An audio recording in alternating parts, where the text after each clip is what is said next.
Unsay gibuhat niya? Mihilak. Nga naman, namatay si Lazaro. So mo nga dili man kayan di ay, kung kita mawad ang tagbinahal sa kinabuhi mo patulo tagluha sa tong mga mata. Nga naman, gimingaw ka ng tawhana.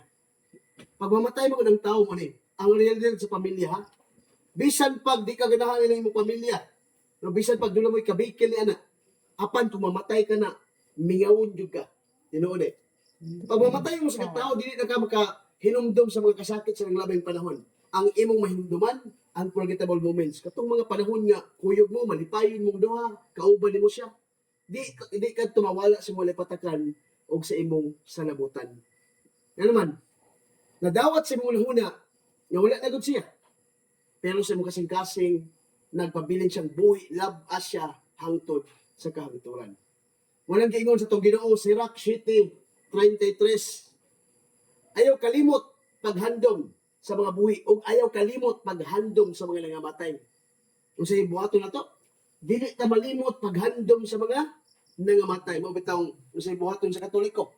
Doon lagi tayo special nga paghandom nga ito kanila. November 1, November 2, sa buhaton sa Katoliko. Celebration sa All Saints Day of All Souls Day. No, paghandom sa tanang nangamatay. Wala igsuon, kini kung kamatayon, mauni ang pagtuon. Matod pa sa Ecclesiastes chapter 12 verse 7, if you will die, your body back to the dust, and your spirit back to the Lord. Pag mamatay ko ng tao, ang iyang lawas mubalik yun na sa abog. Unya, ang iyang kalag mubalik na to sa Diyos. Mauli na rin sa kinabuhi sa tao. Ay magtuo-tuo niya ng kita namang Katoliko sa dagatag patuo-tuo. Pag mamatay ko ng tao, yung kalag, maglibot-libot ang 40 kaadlaw sa kalibutan. Nabalik tinuuhan na rin. Maglibot-libot po ng 40 kaadlaw sa kalibutan. Wala ka na gitudlo sa doktrinang Katoliko. O wala pari ka nagtudlo niya na. Pag mamatay ang tao, di na maglibot-libot ng 40 kaadlaw. Hebreo 9:27, man appointed to die at once and after death judgment. Pag ang tao mamatay lang sa magkausap, tapos hukman siya sa Diyos. Kung sa'yo buhaton sa Diyos, hukman, hukum, individual judgment ang muatubang niya. Di na tinuod niya, pag mamatay, maglibot-libot ang 40 kaadlaw. No? Kunya, nalabay patong sa kitang Katoliko, pag namatay ko, no? Kunya, may hayat na rin. Kunya, may kamang-kamang tuko niya. Uy, I love this, lula na. Kaluoy si lula, himo ng tuko. Di ba? Dagan dili na siya pagtulunan sa simbahan. Tama na. Nga, sinta namang Katoliko usay, dagan nagpatuo-tuo. No, pag doon ay mamatay, gasto kay ta. Nga naman, magbuak kong tagsalusin ng plato, pamuak ko yun. Kung gasto kay ta, di wala nang tudlo. Ngunya, kung sa pa'y buhaton ito, pag doon ay mamatay, matutag minteriuhan, kung sa buhaton sa Katoliko, magsulog lukay. Ang lukay mga iksol, di ba, sa aso na, tikang-tikang ngayon. Nani wala. Wala na gitudlo sa simbahang Katoliko. Mangutanan mo na ko, Brad. Unsa may mawala na mo, Brad, kumutuo niya na. Ang tubag na ko, sumala sa doktrinang Katoliko, Catechism of the Catholic Church number 2132. Kana ang salang patuo-tuo, usa ka salang mortal sin. Usa lang mortal sin. You are physically alive but spiritually dead. Dako din nga sala.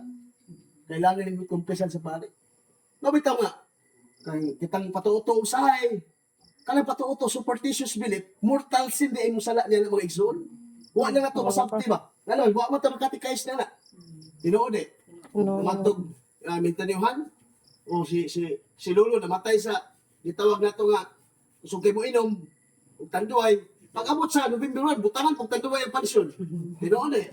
Ay, ganito. Sa gusto mo, public mo sa si Lula namatay kay diabetes.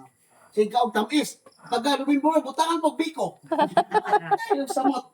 So ang kinahanglan sa mga nangamatay, matod pa sa balaang kasulatan, ang ilang kinahanglan, the highest form of prayer. Unsa man the highest form of prayer?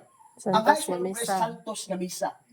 Ikaduang Makabyo 12:37-43. Na si Judas Makabyo, samtang namatay ang kaubang sundalo, naghalad sa 2,000 ka salapi. Gitalan niya ito sa Jerusalem, aron halad sa sala. Kaya kung dili pa ganit tilungod, unsa ang tagabutang binuang ubali kapuslanan, ang pag-ampok sila nga nangamatay. So ang ilang kinahanglan is highest form of prayer. Kabantay ka? Nya, mga tanan yung kabantay sa itong mga namatay sa lingan nga madi Katoliko. Mayroon na rin sila nga Kamong Katoliko, sabay kapusal mag-ampo og patay.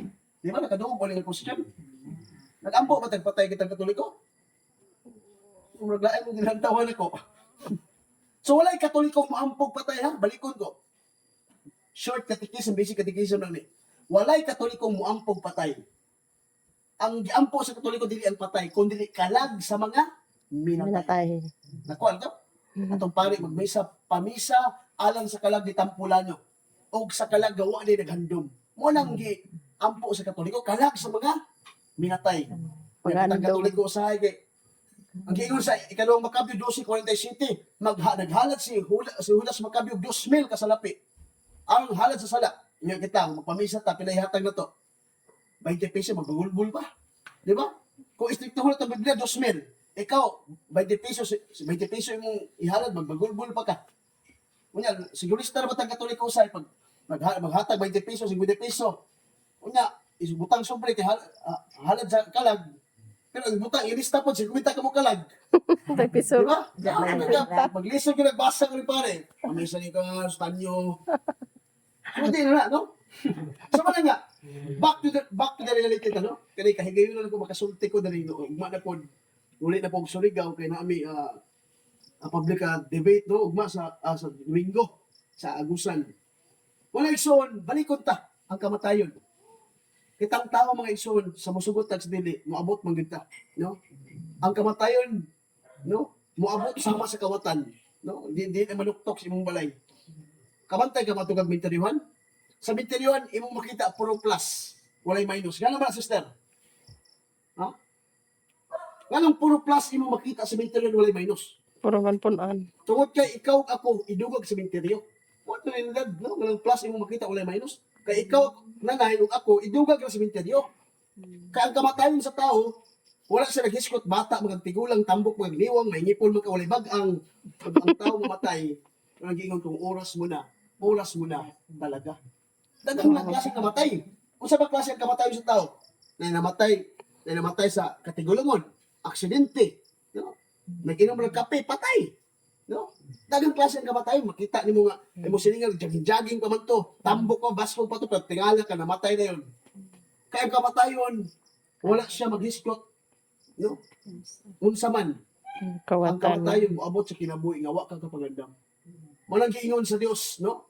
Biya sa Amos 4, versikulo 12, prepare to meet thy God. Pangandam sa pag-atubang sa Dios kay ikaw ako moatubang ato kaniya. Amen. Amen. Mao bitaw importante kay no bisan sa tong pagamasalaypon, dunay tayong kakulangan sa pagpangalagad, kahuyang na to kitang tao. Kaya kitang tao, masayo pangita. Kaya ang tao nila muang ko niya makasala siya matod pa sa unang Juan 1:10, baka ko ng tao nga maiul sa sala. Amen. Lingyan na yung tapat yung mabalik sala. Kung sino pitok-pitok ang mata na, daghan nagsala. So ang tao niya ay, nag-agad ka sa grasya o kaluoy sa Ginoo. Kabantay mo ng divine mercy? Kung sa man makita mo ng bidlicious yung kasing-kasing ba? Kanang blue ug pula ba? Kablo mo sa meaning ana? Ang buot pasabot na gugmang way paglubad og kaluoy nga walay kinutuban. Na ang Dios, luyos to pagkamahuyang ang Dios naglabihan iyang grasya nga paambit nga rin kanato, ang iyang kaluoy nga rin kanato. Ang gusto sa Dios mulagad ta, mo serbisyo ta, di ta mahimong bagulbulan. No, Domingo na ba, makalimot pa tag simba. Tinuod eh.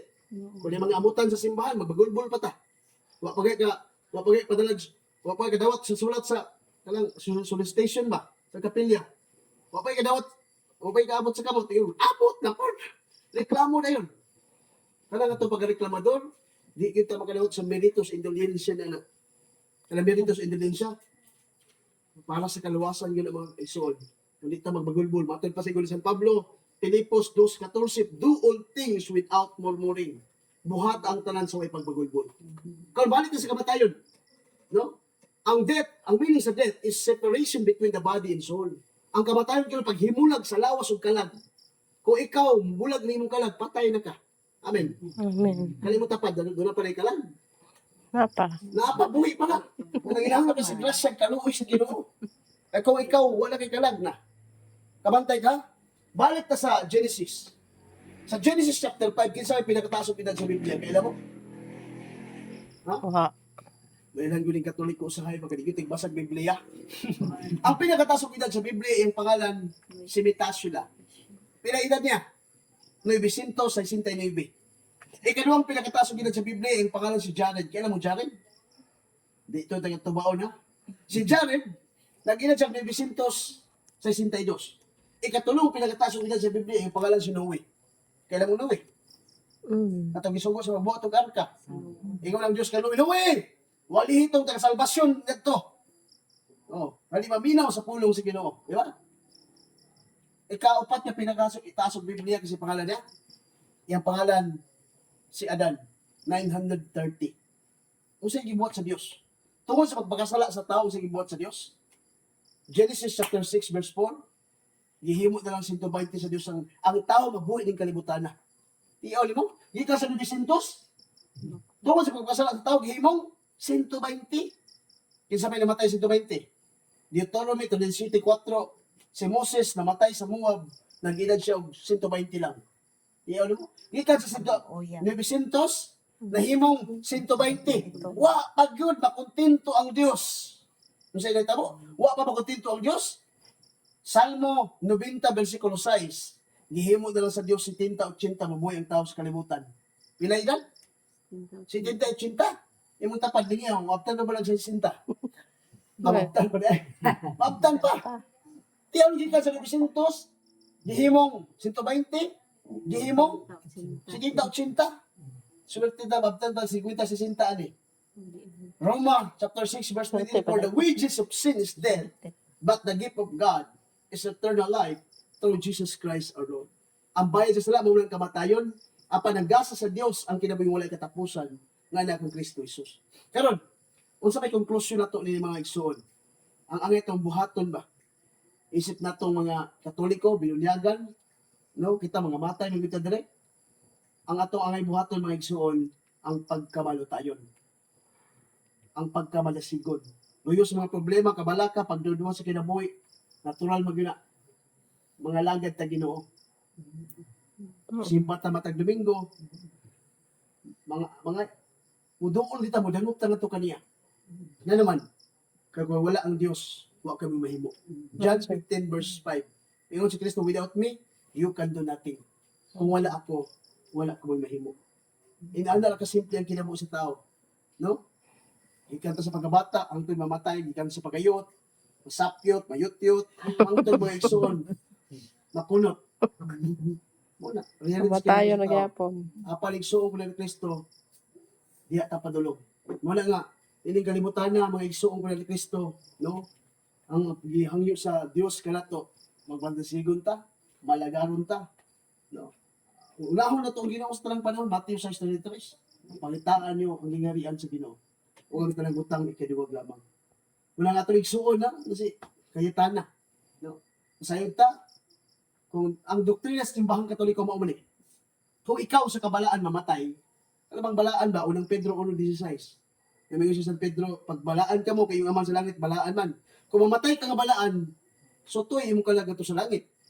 Kung sa asa padulong katong balaan, diretso langit. Unya, kung namatay ka sa estado sa venial sin, ang imong kalaga to sa purgatorio. Kung sa mga purgatorio, patod pa sa unang Pedro 3:19 sa Espanyol nga Biblia, alos tales como tiempo del Espíritu de Cristo por boca de Noé, e casi el premio purgatorio. Sabtanswa, daghan na ta. Ang purgatorio, usa ka lugar nga linisanan. Tanang nakasala sa state of venial sin, ngadto ibutang sa purgatorio. Tanang mapurgatorio maluwas man. Pero bayaran nila ilang sala nga kanang gitawag temporal punishment dito sa purgatorio. Maghulat sila. Una, kung makasala ka sa mortal sin, naturalmente, di ata mapad sa purgatorio. Sotoy atong kalagato sa impyerno. Kabalik ka niya itong pagkamarites. Kana? Oh. Kaya itong pagkakuan? Na. Kaya itong pagkabagulbulan sa simbahan? Mula igsoon, nag-agad ka sa taluoy sa Dios. Samtang buhi ta mga igsoon atong pamalandungan nga ikaw ako bilinhon at tubangan sa Ginoo. Gusto sa Dios nga ikaw ako padulong ta ngadto kaniya. Gusto sa Dios nga ikaw ako moalagad dito kaniya. Kung di ta magluluya, karon sa pamata mo maninuod mo mangalagad sa Ginoo kanang nga Natiang-kiang na ta. Kung ito lang sa, dito pa ko sa, kay ilang, tiguang na to sa mga igsoon. Nya, namutay sumbahan niya to nga, inahan sa kanunay panabang. Sa una, mga igsoon, pag musimbal mi sa inahan sa kanunay panabang, si tatay, simba po siya. Sa ibuhato niya, kami patulong sa inahan sa kanunay panabang, siya po, suot sapatos, suot sinina, bit-bit sa manok. Kami patulong sa inahan sa kanunay panabang, siya, patulong sa inahan sa kanunay panabong. No. Kung sa inita mo, nagsakit man, Padong yun. wala, asa mga tay? Wala na itong sabungan tay. Nasakit naman ko dong. Musimba to tayo. Musimba din ko dong. Ingon pa siya nga, dong, iampo taong ko dong. Ampo ko dong. Doon ka mo, ipampo na to. Ako ipampo na to. Mayroon ko, Lord. Ayun na nga, iyong Lord. Musimba na ko yung permit Lord. Wala nga. Kini, ang kinabuhi usara. Wala hinulman. Tubalik ka to sa Dios. Wala nga itong ibalik ka to sa Dios nga matinutanon nga to kaniya. Wala nagsuon nga pasalamat yung dako, no? Mubo lang ni nga magpaambit, no? Sa mga pagtulunan niyo doon ka nabigitan sa pagtuong katoliko, basic catechism, noong taigsoon, mata ka na to, na kining kamatayon, ikaw ug ako mubalik ka to sa Dios. Muna maningkamot ang mga igsoon, na moalagad, ngadto kaniya. Dalay ko ng Dios, hangtod sa kahangturan. Amen.